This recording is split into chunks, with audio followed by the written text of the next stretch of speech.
Buongiorno, ako po si Tony Velasquez. Ako naman si Nina Corpus at ito ang Balitang Europe.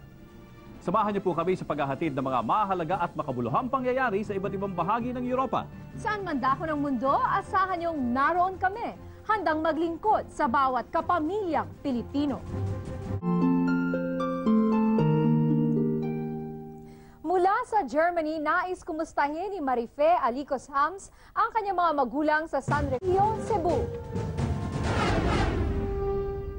Malayo sa nakagisnan niyang buhay sa Cebu ang mundong ginagalawan ngayon ni Marife Alicos. Mahigit 2 taon na rin siyang naniniraan sa Germany at doon na rin siya ngayon nagtatrabaho. Kasalukuyan na rin siya nag-aaral ngayon ng German language and culture. At sa bawat araw na lumilipas ay hindi pa rin niya nalilimutang isipin ang kanyang mga magulang na naiwan sa kanilang bayan sa San Remigio, Cebu. Hi to everybody! Hi Papa, Mama, kumusta na kayo dyan?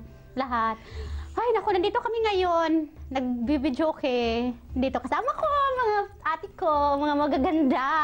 Namiss ko na kayong lahat dyan eh. Simula nang dumating ako dito, ang lungkot-lungkot talaga ng buhay ko. Buti na lang marami akong ate, maraming si Babs, laging nandyan sa akin. Sila lang ang tumutulong sa akin dito. Kung wala sila, wala rin ako dito. Dito, mga pinagagawa ko dito, lagi lang nagtrabaho.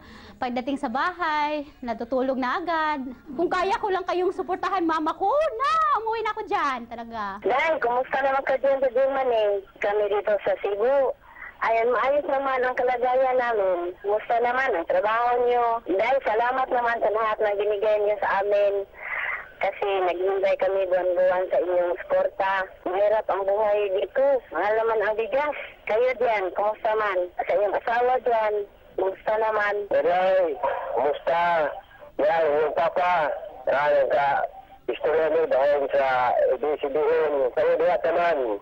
Germany, nabikan din sa Pilipinas. Dahil sa Nabinas, sa pagsuporta na mo sa matag bulan. Salamat kayo. Kaya tayo sa next year guys. Sa 2010, salamat kayo. Paabot mo din sa Pilipinas. Tiyahin, tiyuhin, pinsan, kumusta kayo lahat? Hello Manang, Manang, Mr. Dominador, kumusta ho kayo lahat dyan? Kami ho dito, okay naman. Sana kayo din. Medyo naghihirap dahil ang dami-daming mga komplikasyon dito tungkol sa trabaho. Pero Saka lamig.